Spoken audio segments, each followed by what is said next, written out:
Good morning. Good morning to everyone who is here in whatever fashion. My name is, I'm calling you to community as my name is Joey Cole, and as your service leader this morning, I welcome you to the University Unitarian Universalist Fellowship.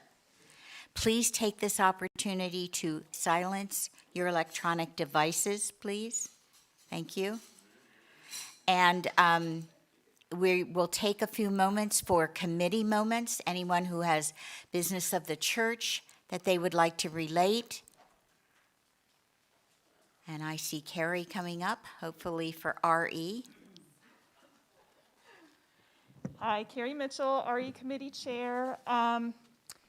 Most of you might not be aware, but we have had a about 5-year-old plastic swing set in the back that the kids love. And it sadly died last week. It was a safety hazard. Amy Mowbray came, whisked it away magically, but now we need a new one. So we're in the process of researching something a little sturdier, a little more permanent. And so be on the lookout. But also, if you would like, you can log in to our website and the donate button.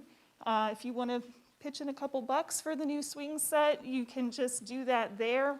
And there's like a spot for RE committee or RE expenses or whatever. So thank you. Thank you, Carrie. There sure are a lot of great choices out there. I just started looking to help, and it's like, wow. I'm here on behalf of the board. August 15th is our next quarterly meeting. We will be having service that day in person, but we will be doing the quarterly meeting on Zoom. So we'll have probably a 10-minute break between this and the quarterly meeting so that people that are here can participate in person, but we'll have a Zoom for the rest so that we can get everybody's opinion and participation. So August 15th, don't miss it. And I would like to announce on behalf of SAC, our Social Action Committee, that we are doing 2 bingos this week for the folks who are housed at Maxwell Terrace and Maxwell Gardens through Pathlight Homes, who house the chronically homeless. The bingos, we need prizes or money for prizes. So if you have anything to donate, they're looking mostly for household items like decorative pillows or books or, you know, I think I've got a plant and some other things, anything electronics. Somebody donated a radio, I think, that will be very happily accepted. So if you have anything that you can, we have the first one this Tuesday, and then there's one at the end of the month, I think the 27th. So in between, just let us know. We'll come and pick it up if you like. And now we will continue with my opening words. I guess now is really when I should have called you to fellowship, but that's okay. All right, here they are. This is, I should dedicate this to Lorraine. This is kind of a theme that we've been talking about pretty regularly over the last couple of weeks. No culture has yet solved the dilemma each has faced with the growth of the conscious mind. How to live a moral and compassionate existence when one is fully aware of the blood, the horror inherent in all life. When one finds darkness, not only in one's culture, but within oneself. If there is a stage at which an individual life becomes truly adult, it must be when one grasps the irony in its unfolding and accepts the responsibility for a life lived in the midst of such paradox. One must live in the middle of contradiction, because if all contradictions were eliminated at once, life would collapse. There are simply no answers to some of the great pressing questions. You continue to live them out, making your life a worthy expression of leaning into the light. Barry Lopez. And now we will have our opening music, which is We Are Gathered. Apparently we've used this once before, but this is a different version by Amanda Udis Kessler, and the video is by Jane Klabau.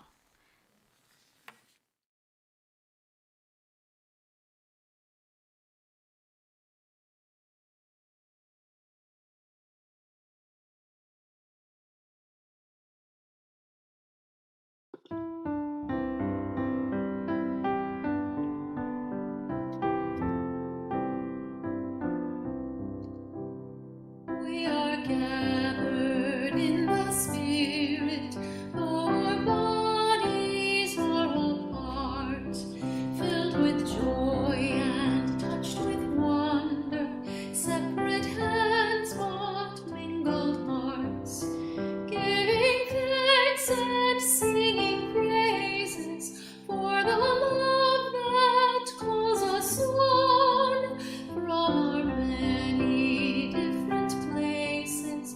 We are gathered into one.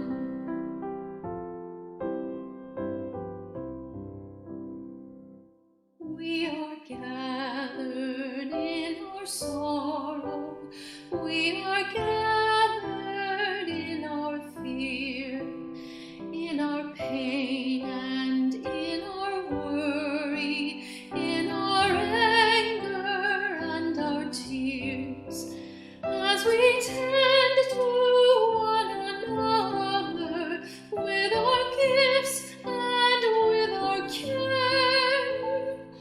Our community is strengthened through the faith and hope we share.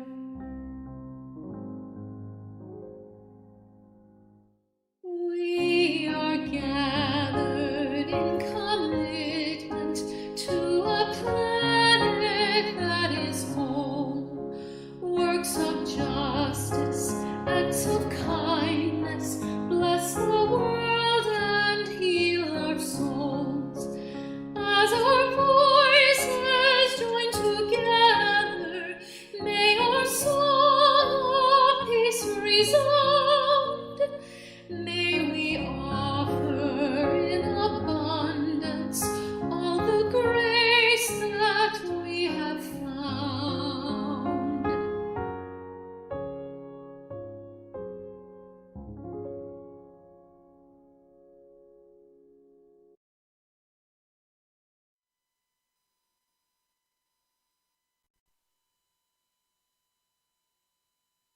We're going to continue to have recorded music during our service. However, you can feel free to sing softly or hum along. We would like you to keep your mask in place rather than singing together out loud. But if you're moved by the music, please join. That's perfectly fine. I'm going to take a moment now. We will be lighting our chalice. And again, a little bit of a difference in that we don't have our children coming up to light the chalice. You're stuck with me today. And I have Sam here going. Please join me in these words. In the light of truth and the warmth of love, we gather to seek, to sustain, and to share. Lovely words. And now, lovely words of our affirmation, which we promise to each other. Please recite with me. Love is the spirit of this church, and service is its gift. This is our great covenant, to dwell together in peace, to seek truth and love, and to help one another. Lovely. And now I'd like to welcome any guests that we might have with us. If you are new to our congregation, if you haven't been here before, our speakers vary weekly. Our services vary. All kinds of interesting things going on. As you can see, we are back in person, but what you can't see is that we are also virtual, and I would just love to welcome anyone who might be new out there virtually as well. And if you want to turn around and wave to the camera so they know that you're here, that's really good. It's nice that we can all join together in whichever fashion we choose. That's a lovely thing. But I'm also supposed to tell you, as we're coming up on to Joys and Concerns, that because we are on Facebook, streaming on Facebook and YouTube, as we do our Joys and Concerns, if you're coming up front, that they will be seen and heard online, so you need to know that. And Joys and Concerns are a very important part of our service. Every week we have joys that we want to share and celebrate, and concerns that we want perhaps some help with or some comfort for. So please, if you have something that you would like to share with the rest of the community, we welcome you to come up and do so. I see Chloe coming up, Chloe Hatfield. And I'll drop a stone in the water.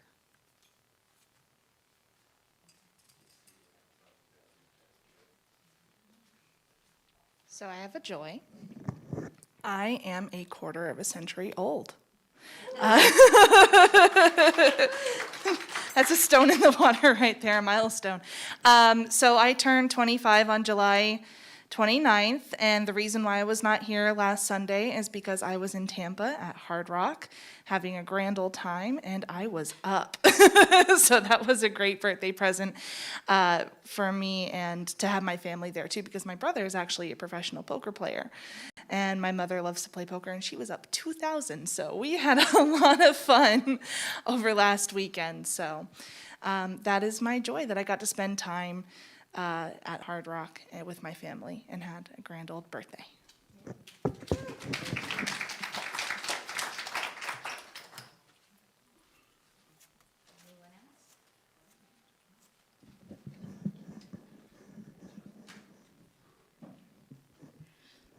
I would like to say that I shared a lovely dinner on Friday evening with the meditation group, which we are now calling the Wise Women. At any rate, we are.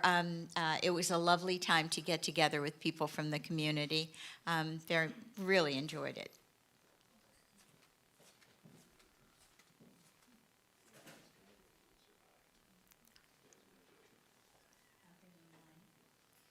Okay, there don't seem to be any joys or concerns that came in online. I guess we're okay. Can we have a moment of silence for those joys and concerns that remain in our hearts but were not spoken today?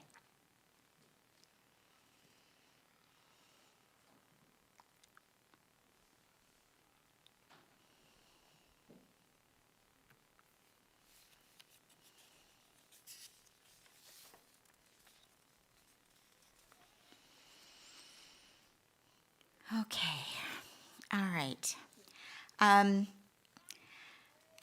You should know that our fellowship has long been an intergenerational community. COVID, however, has caused us to make decisions for the good of us all to try to separate the children from the adult community until vaccines are available to everyone. However, we are going to have a time for all ages today, and may I welcome up our fabulous RE Director, Judith Stein-Farrell.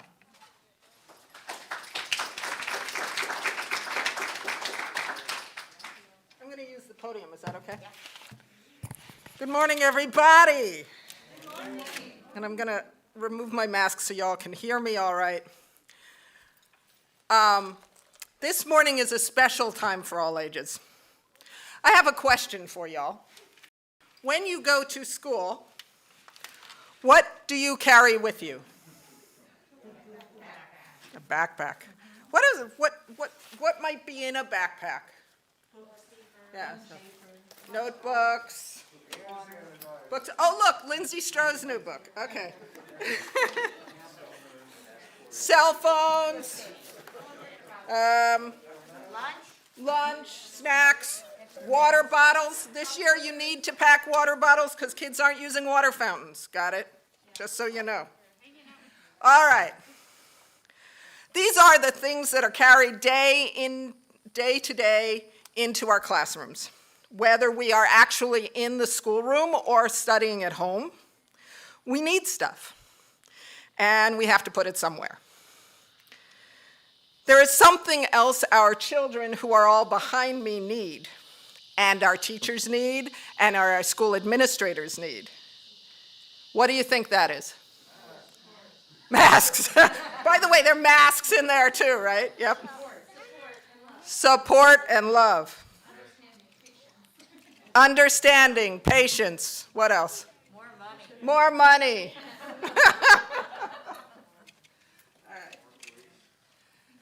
We have a tradition in this school, and I'm in this congregation, which started 5 years ago. This is the beginning of my 6th year, by the way. That is my blessing today, my joy. So I'm calling on all of you here at University Unitarian Universalist Fellowship who are sitting in this audience, who are at home. I'm calling on you to join me in extending ourselves to those going into the classrooms over the coming weeks, some of whom have already been back in the classrooms, by blessing them. A blessing is a bestowment of a gift. It is the assurance that a person has the support of another. Today, we as a congregation here and online will reach out with our hearts and with our souls through words and deeds to demonstrate to our school attendees that we as a community have their backs. We're going to give them these backpack tags, which you can get a close-up look at later. I give out different ones every year. This one says, "We have your backs." But first, we're going to imbue them and our young ones here with love. So what I'd like you to do is stand up so you can see the kids. And I'm going to switch to this mic. All right. And then look at the screen, and you can look at the screen or repeat after me. Go ahead. I'm going to start. You're going to repeat after me. We, members and friends of University Unitarian Universalist Fellowship of Orlando,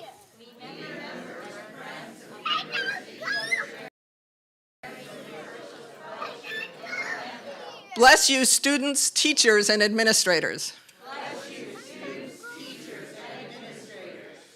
We bless you, and we bless the shields you carry and wear.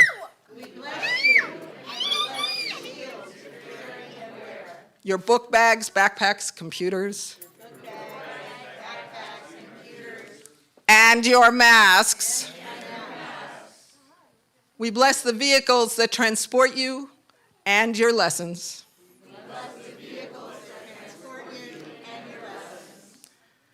We bless you with our compassion for the difficult days that are bound to happen. We bless you with our compassion for the difficult days that are bound to happen. We bless you with our cheers for all the successes we know you will have. We bless you with our cheers for all the successes we know you will have. We want you to know that where you go, within our hearts and souls, we are there with you, for you. And as you start this academic year, we, the University Unitarian Universalist Fellowship, yeah, I want you to say all that, send you on to your adventures knowing. Go ahead and read it. We have your back, and we have our blessing. Thank you very much.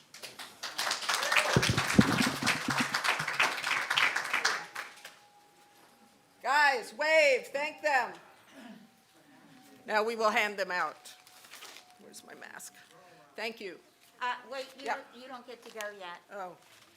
It's Thought I got also, away without this. it's also Judith's birthday today. I say we all give her a round of applause. Happy birthday. Thank you. I can't believe you've only spent 6 years of it with us. 5 years of it, I'm starting 6. Oh, my goodness. Should we sing? Yes? I thought I was getting away without this. Oh, no, no, no. Happy birthday to you. Happy birthday to you. Happy birthday, dear Judith. Happy birthday to you. Thank you. Thank you.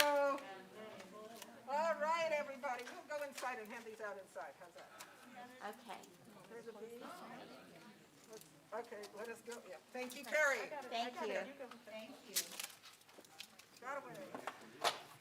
Wonderful. That was fun.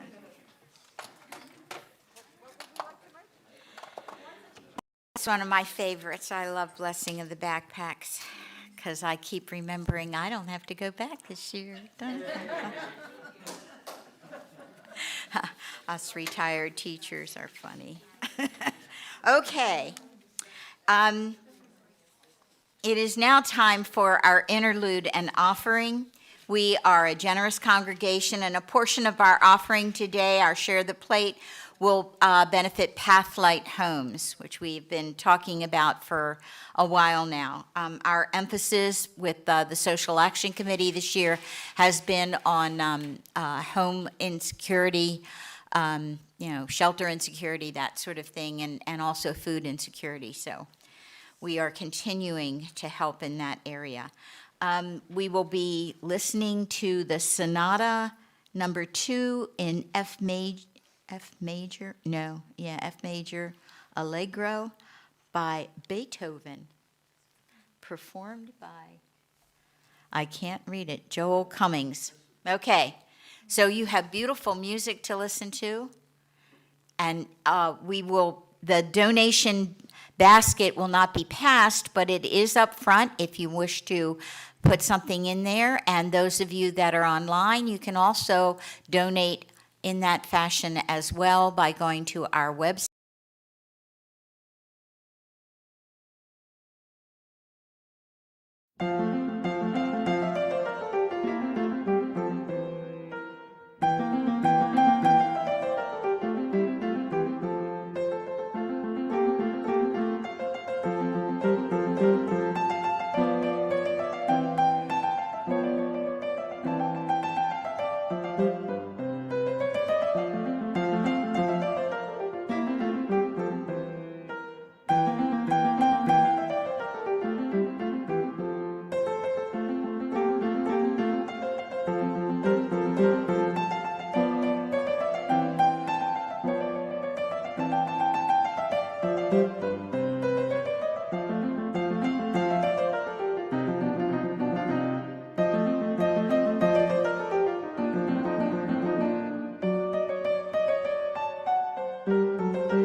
a poverty lawyer for 17 years. She comes to us as the executive director of the Hope Community Center in Apopka. Most of us are familiar with the Hope Community Center, as we have been a good partner for many years. HCC is dedicated to the empowerment of immigrants and the working poor communities in Central Florida via legal services, education, and advocacy. Prior to this, she was an attorney with Community Legal Services of Mid-Florida in Orlando for 13 years. During that time, Laura represented hundreds of disabled adults and children, families denied basic necessities such as health care and food stamps, unemployed workers, disabled veterans, and low-income seniors. She supervised a team of attorneys and paralegals that served clients in 12 counties in Central Florida. Laura has also practiced immigration law in South Florida and Chicago. She holds a BA and an MA in English from Florida State University and a law degree from DePaul University College of Law in Chicago. She lives in Orlando with her 2 daughters. And it is my most privilege now to welcome Laura to the podium. Thank you.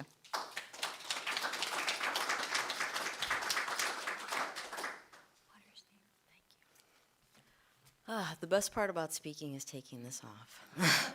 Sorry, guys. Don't mean to rub it in.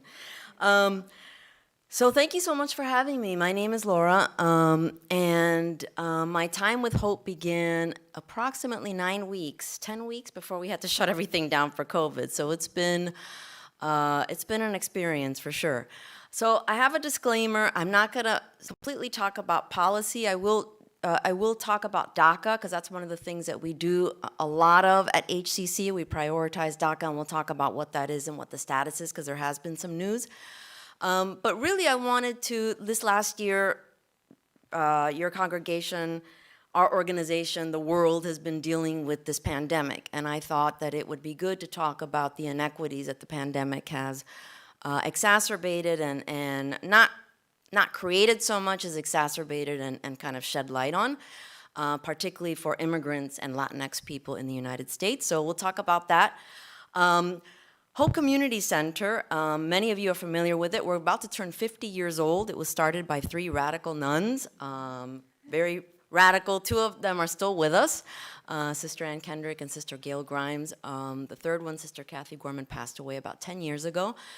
And it really started as a farm worker ministry. Apopka at that time was a much more rural community, so it was a large farm worker community. And the demographics are very different, right? So it was both Latinx, Spanish-speaking, and also African-American. Over time, that community has changed, as many of you know, and Apopka has changed a lot. It's more suburban than it is rural. And the organization became more of an immigrant serving, primarily Latinx. The grand majority of the folks we serve are Spanish-speaking Latinx folks. And then to a lesser extent, some Creole-speaking Haitian community members. And we've primarily dedicated our services for the last 25, 30 years to the immigrants in the Central Florida area. We do legal services, we have advocacy, we have education, we give scholarships. We serve between 6,000 and 7,000 people every year. Most of the folks in our community come from what's called mixed status families. That means that within one household, there could be a variety of immigration statuses. So you could have a parent who is undocumented, another parent who has a green card, and then children who have, let's say, older children who have DACA, and younger children who are U.S. citizens by virtue of having been born in the country. That's very common. We have a very, very strong youth group that's been going now for 16 years that pulls from area high schools. Pre-COVID, on any Wednesday, you could go into our main room and see 60 to 80 youths. Almost all of them from immigrant households, many of them the first in their families to seek higher education. And then a lot of those young folks then receive scholarships to go on to area colleges and universities. So we're very proud of what we do. One new thing, a program that we've had now for 6 years that has just recently gotten funding, is called Adelante Caminantes, which translates to Onward Walkers. And this is a program that came about after the influx of unaccompanied minors in 2014 or so. We just received the grant from Advent Health, and we have a full-time coordinator for that position. And that program is dynamic. We are finally now returning in person mid-July. Hopefully the Delta variant will not, not change those plans. But these youths, we have about 50 to 60 enrolled at any time, and they get everything from English classes, they do sports. There's just basically a place for them to come, congregate. Many of them, I mean, each case by case, but many of them don't have good home lives, or they don't really know the folks they're coming to live with. They've migrated to this country under really difficult circumstances from their home countries, usually Central America and to a lesser extent Mexico. So that's us in a very, very tiny nutshell. What I thought I'd talk about a little bit is DACA, because, and then I thought we'd go into what we've been up to with COVID, because I do think, as I mentioned before, that we really don't talk enough about the disparities that COVID has exacerbated for the immigrant community, and that has been our reality for the last year and a half, a little bit more so than some of these bigger fights happening in Washington. DACA, however, is near and dear to our hearts. We've been part of that fight for years. And our legal services team, which is very small, has prioritized DACA cases almost to the exclusion of everything else. Does everybody know what DACA is and what it means? Yeah, but it would be helpful to get it back. Okay. So DACA is a program that was created by President Obama in 2012, and it stands for Deferred Action Childhood Arrivals. So deferred action is a status in the immigration system, which means you are not going to be prioritized for removal, right? So you go through a process. These are young people who were brought to this country as children, and they have to go through rigorous background checks. They have to show a certain number of years of continued presence in the United States, and then they're able to work and live in the U.S. under this deferred action status, which is a little bit of a limbo, but it does offer them quite a bit of protection. We're now 9 years now into that program, and we have seen young people, we know now the data from DACA. We have about 650,000 what are called dreamers. Many of you have heard that term before. Dreamers right now in the United States. These are folks with actual DACA status. And we've had the program long enough that we can see statistically the positive effects that it's had on young people's ability to get education, to get better paying jobs, to get access to health care. And there's just a number of things that they would not have had access to were it not for the ability to live and work lawfully with this program.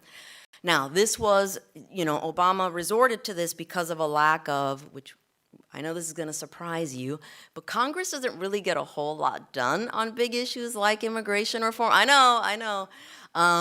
So this was Obama's answer to that, and of course it was challenged. If you remember last year, the University of California Regents challenged the Trump administration, pretty arbitrarily ended that program, and then the University of California Regents challenged it. That case ended up at the Supreme Court, and last summer of 2020, Supreme Court gave us a very positive decision, right? Now, what the Supreme Court did not do was that it did not determine that the program as it was created by Obama was lawful. It only determined that the Trump administration's decision to end the program was not lawful, and it was arbitrary, and it did not comply with Administrative Procedure Act. I know this is riveting stuff, but essentially it didn't offer enough protection in its decision. So just last month, we had a decision come from the federal court in Texas. So now they're looking at the Biden administration's decision to restart the program, and the challenge there was the Biden administration did not follow procedurally what they had to do. In the administrative world, there's certain things you have to do under statute, like give notice, take public comments, all kinds of things. And so the court in Texas found that the Biden administration did not follow all those steps. So what that means is that despite this victory that we had in January, I believe it was June or July of 2020, we are now back to, we cannot have initial applications for DACA. They're disallowed. So anyone who has not filed initially, or who even has an application pending that has not gotten a decision, that is all frozen. So DACA, Dreamers can renew their status, but new applications are not accepted, and that is all completely frozen. So really how this ties into this is that it shows again how this program, which is good and it's had some great effects, is just insufficient in responding to a crisis where more than 10 million people in the United States lack status. And DACA is a program that's overwhelmingly popular, and it has continued to struggle because it's not an appropriate action. We need congressional action, and we need real reform. So right now, the latest that we know is that Democrats will try to make this part of the, somebody help me out. Infrastructure, yes. Budget reconciliation, thank you. Yes. And so they're going to try to get this passed. They're going to try to make an argument that this could get attached to budget reconciliation. That's going to be challenged. So we don't know what the status of that is, but they did, as of, I believe, about a month ago, they did add provisions that would provide a path to citizenship for about 8 million of those roughly 11 million that we have living in the United States under that budget reconciliation. So we'll see. It's a wait and see. Obviously, Democrats have a very tiny majority, and they have, even within their own ranks, we have a couple of folks that need to be roped back in, right? So we'll see. But that is the status of DACA, and I say that because it is one of the latest things that's happened, and because it's near and dear to our hearts. We have folks on staff that are DACA and that are able to work with us because of this, and these are folks primarily who have grown up with us at Hope. We've been there a long time, and so we've seen children come through. We have a kids camp every year that provides camp for nominal fee for area immigrant families, and we've seen our young leaders in the organization go from children in those kinds of activities, go through our youth group. Sometimes they come as AmeriCorps fellows, and then they wind up as leaders, sometimes supervisors and leaders within the organization. Many of those are DACA recipients. So we really have, for the last 8 or 9 years, really stood behind Dreamers and our immigrant youth. So now, I don't know if anyone has any just questions about that or...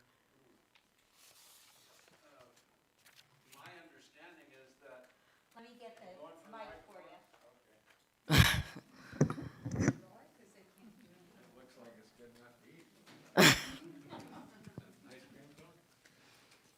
Let me hold it. Sorry. That way I don't have to wipe it every time. Well, you can pull it away from me. Anyway, my perception of the DACA group, I don't know if there's any study done on this, but in general, it's a highly successful group of people who are making definite contributions. And so if this were ever reversed, we would be pulling out a very positive force, I mean, in addition to the humanitarian part. But is there any study on that, how they're doing as a group? Yeah, so we're 9 years out, so we do have, and I don't have, I could probably send some materials to you guys to post on the website if that's good. But there have been, we're now far enough out that we do have we have data that shows the positive impact of DACA. And some of the things I mentioned before is education. That's a huge boon. Employment, the ability to go and work lawfully. We've seen many success stories through COVID. I mean, one of the things we're going to talk about now is how could we have gotten through COVID without immigrants in general, but many of our Dreamers have become professional teachers. They're working in education. They work in the healthcare field.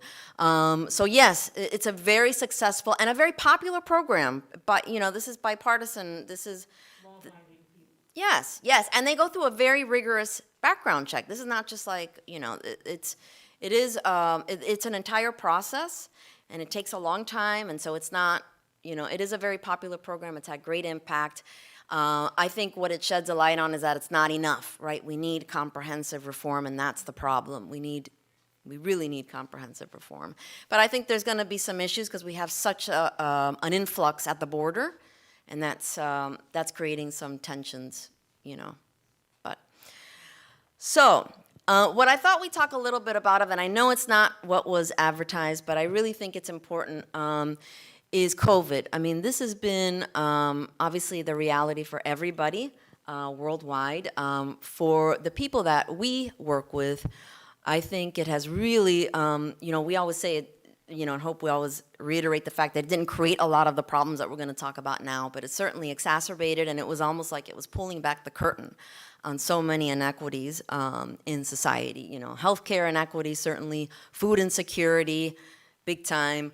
Housing, I mean, y'all are focusing on housing. Talk about, waiting on bated breath for the next moratorium to end or be renewed or whatever. So all of these things, really what it did was shine a light on all the existing things that we knew were right there, but it took something like this pandemic to come and completely reveal them and then kind of stick the knife, right? Twist the knife a little bit more and make everything just a little bit more painful. So what I thought we'd start on is actual numbers, and I won't give you too many numbers, I won't bore you.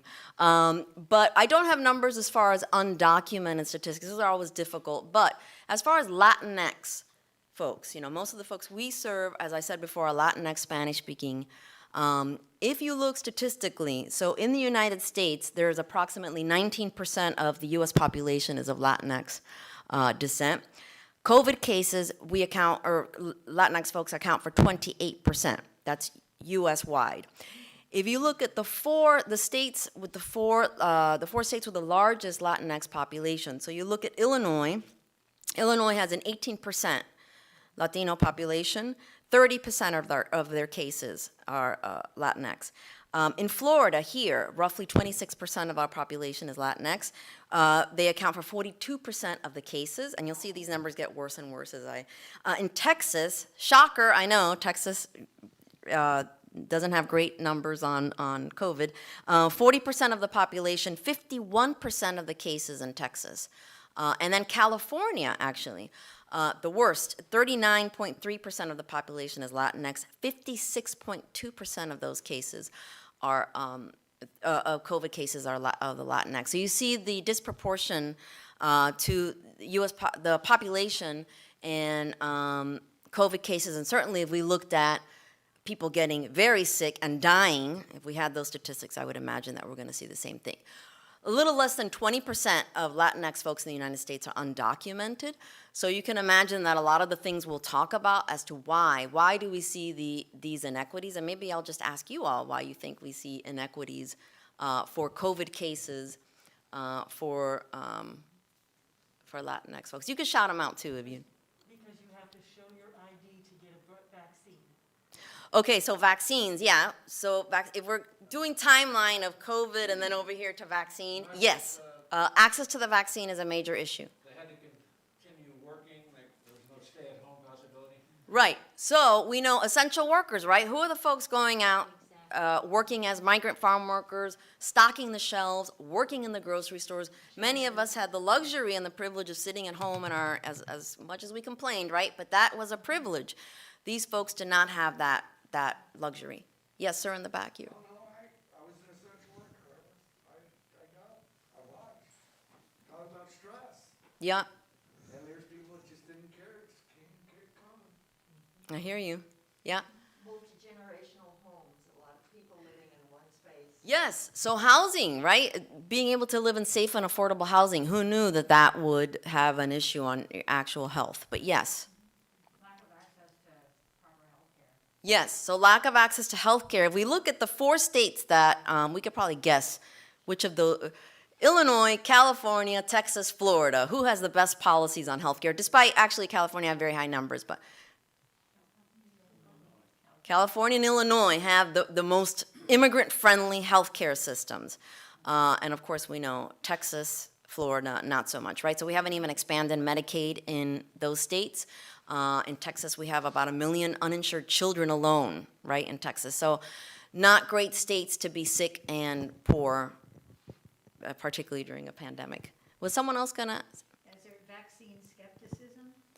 Yeah, so going back to the vaccine, we see a lot of inequity in vaccine. One, a lot of misinformation in the Spanish-speaking community. We see this a lot across the board with people of color, but definitely for the Spanish-speaking community. And, you know, one of the things that we saw this governor do is when the vaccines first became available, he issued an executive order requiring proof of state residency. And that was done because we saw those tourists jumping the line in the very, very early weeks of having the vaccine here available in Florida. And so they responded with this really aggressive thing. We're gonna mandate residency requirement. Of course, you can imagine someone are undocumented, or even some of our immigrant who have documentation might have a hard time producing proof of residency, right? So that was very difficult. Those provisions, that has all been changed, but all these things, I'm saying this to say that all those things created severe inequities at every point, right? So lack of access to health care, the housing situation, immigration status, food insecurity that existed pre-COVID, all of that exploded. And then, of course, some of the things, housing, as I mentioned before, not just lack of affordable housing, but lack of healthy. We have a lot of folks living in substandard housing, and they're still paying, much time they're preyed upon because of their lack of status. They're still paying an arm and a leg for a place that is substandard. And the housing woes are fairly universal in this country and in this community, but particularly for undocumented immigrants. So some other things, so once COVID hit, some other things, who can guess, show of hands, undocumented folks access to stimulus payments? Some laughter, so yes. So how about access to food stamps? No access to food stamps, even after pandemic, right? So there is something called disaster SNAP. That was not, sometimes we get that after a hurricane or a natural disaster. None of that was available. Access to unemployment compensation. Zero, right? Even for, and we saw in the stimulus payments, we saw even when you could have a lawful spouse, someone who had lawful status and was a spouse of an undocumented person also suffered, and they were considered ineligible for those stimulus payments. So we see that throughout the timeline that has been COVID, someone to lack immigration status, you're already out of the gate, with an incredible amount of inequity, and then you're off to the races, severely handicapped, if we continue that metaphor.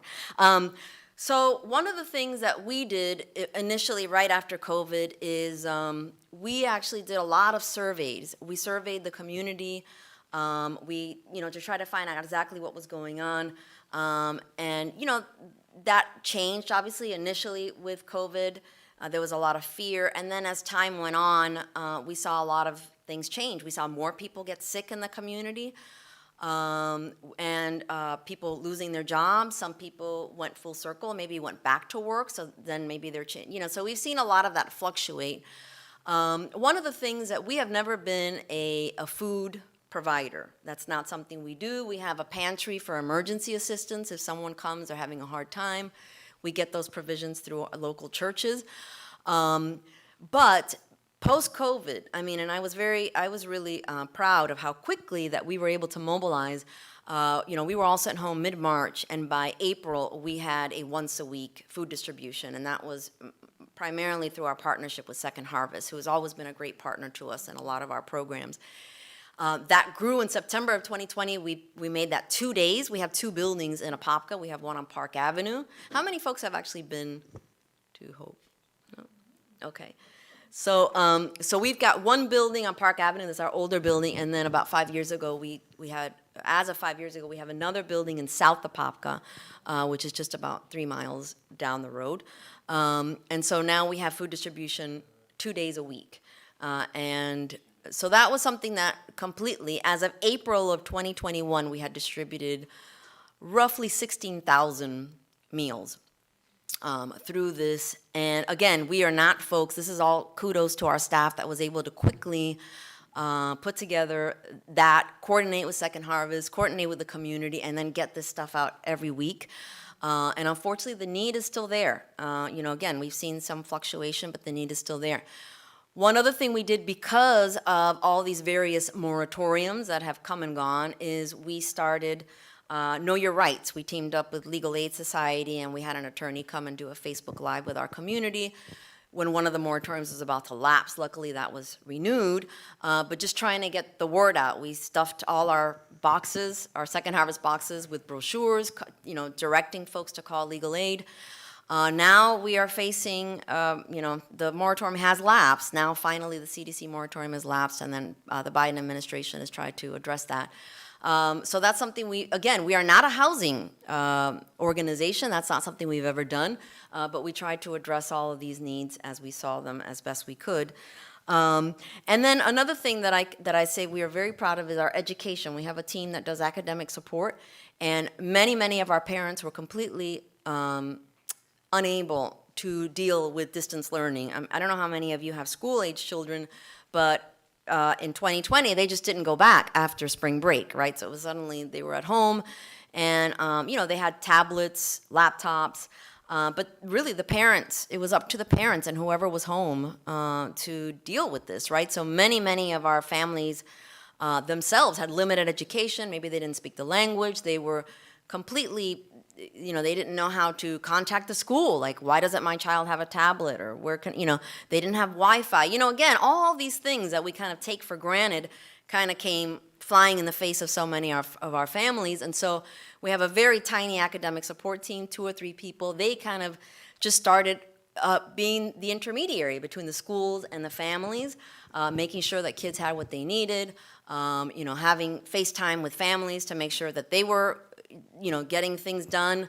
And then when we were looking at fall of 2020, we actually invited our school board member out, and we had the family, we provided interpretation so the families could directly speak to her and ask her questions. At that time, there was a lot of questions about, what is launch ed and what all the things that now we're tired of hearing about, actually.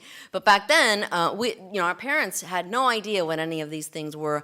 And they themselves, many of them had to work outside of the home. Even if they were home, they felt completely inadequate and unprepared to deal with. I felt completely inadequate and unprepared, and I'm an educator, So it was one of those things, one of several things that we did. I would say on the fly, but I think that would be disparaging. But truly, that we had to be nimble and do because folks needed it, and we were there.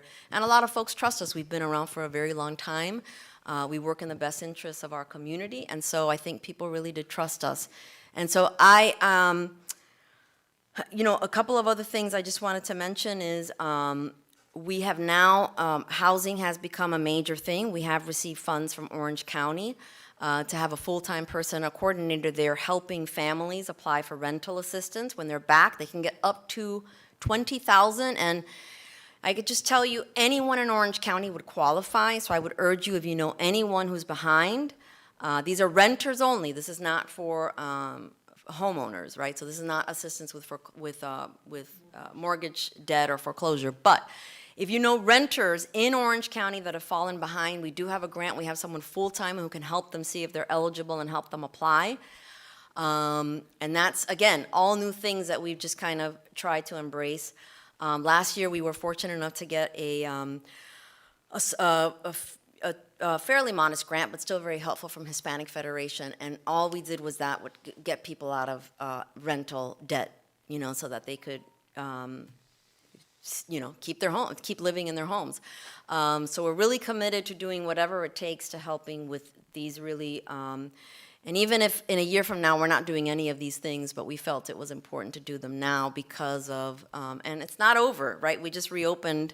We were operating with limited hours, and then folks were ringing the bell, but the doors were locked. We didn't have large events. So we have just started to reopen July 15th.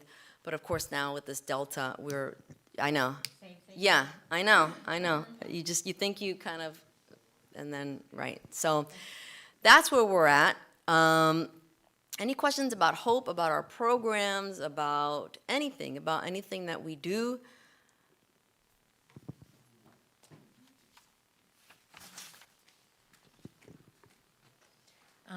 What is the best thing we can do to help individually?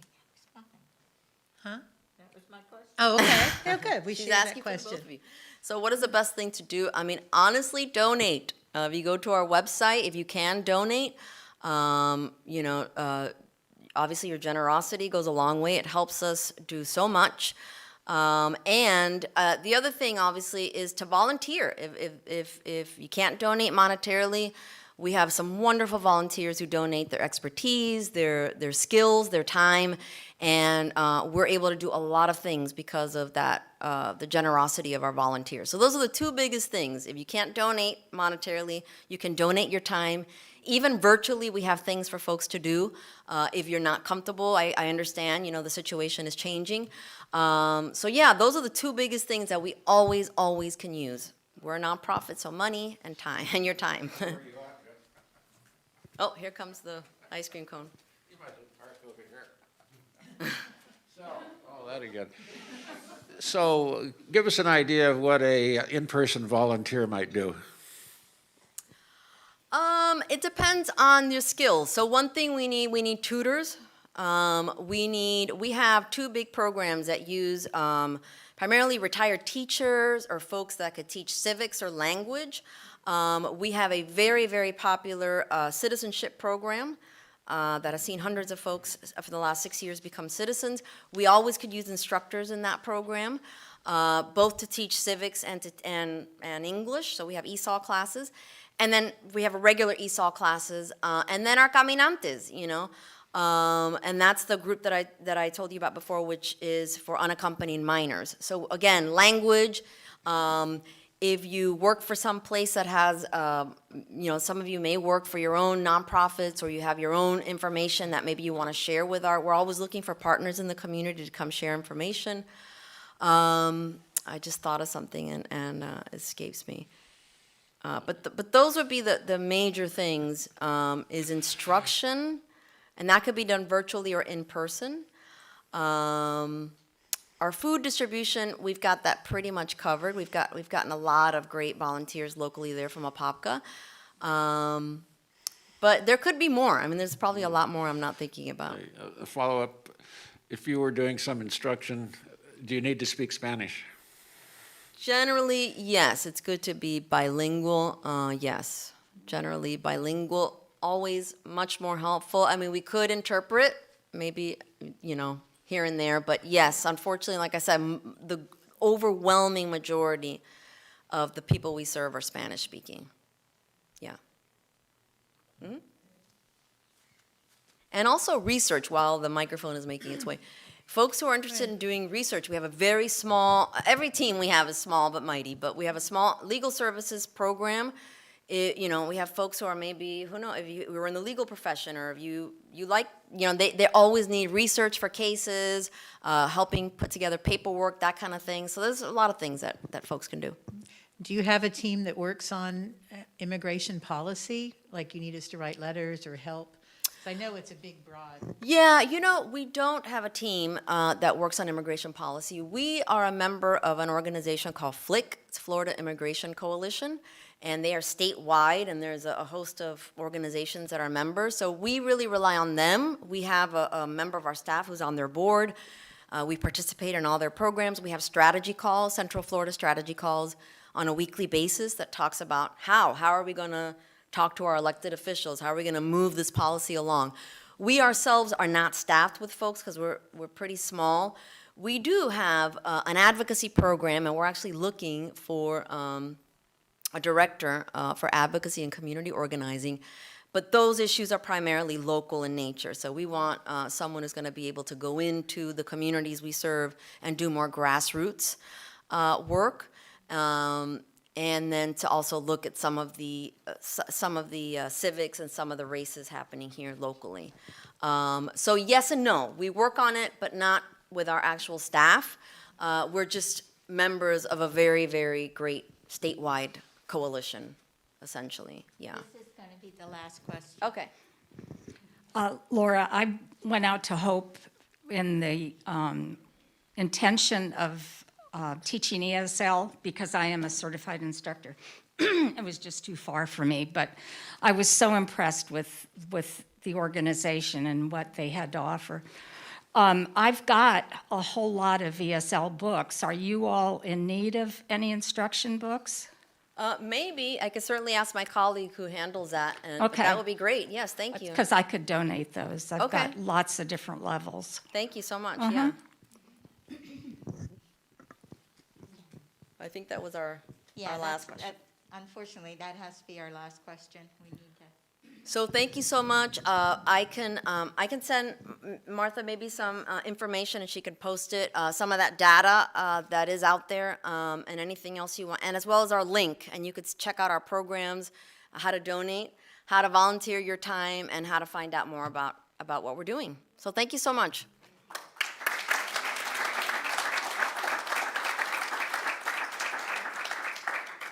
Yes, I know, Roy. I let her grab the mic. I wasn't thinking. I'm about to go wipe it off right now.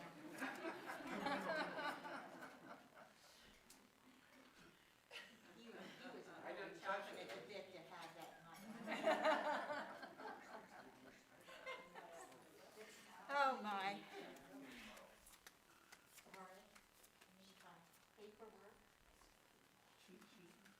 Yeah, my cheat sheets, there you go. Okay, it's time to extinguish the chalice. Again, if you will join with me, we extinguish this flame, but not the light of truth, the warmth of community, or the fire of commitment. These we carry in our hearts until we are together again. I really liked having Laura up here because we didn't have to move the mic. She's as short as I am. I don't get that very often, so that was kind of cool. All right. Now, our closing music, if you will, hang on. I have it here someplace.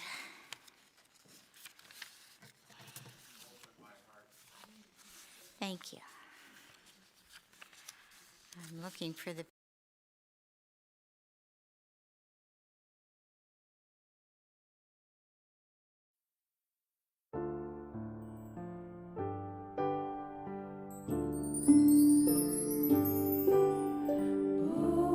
Open my heart to all that I seek.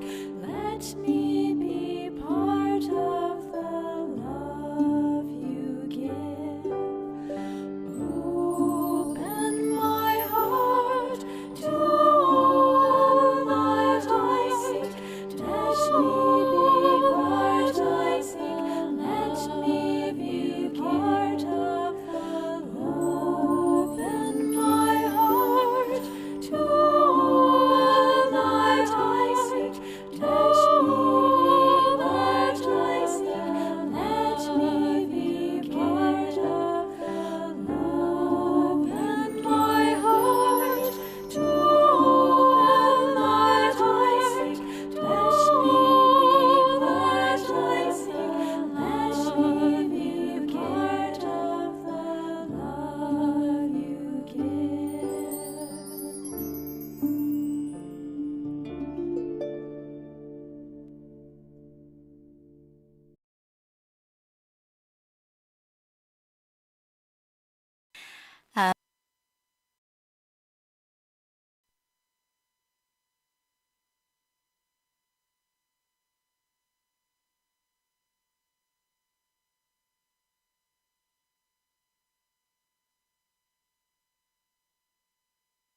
Nice, very nice. My closing words come from Jiddu Krishnamurti.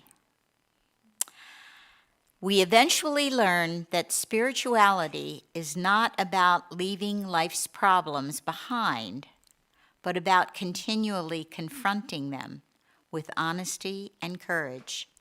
It is not about ending our feeling of separation from others. it is about ending our feeling of separation from others by healing our relationships with parents, coworkers, and friends. It is about bringing heightened awareness and compassion to our family life, our careers, and our community service. Amen. Thank you for joining us today, wherever you are joining us from. And we will have we'll have coffee. You're welcome to take it outside.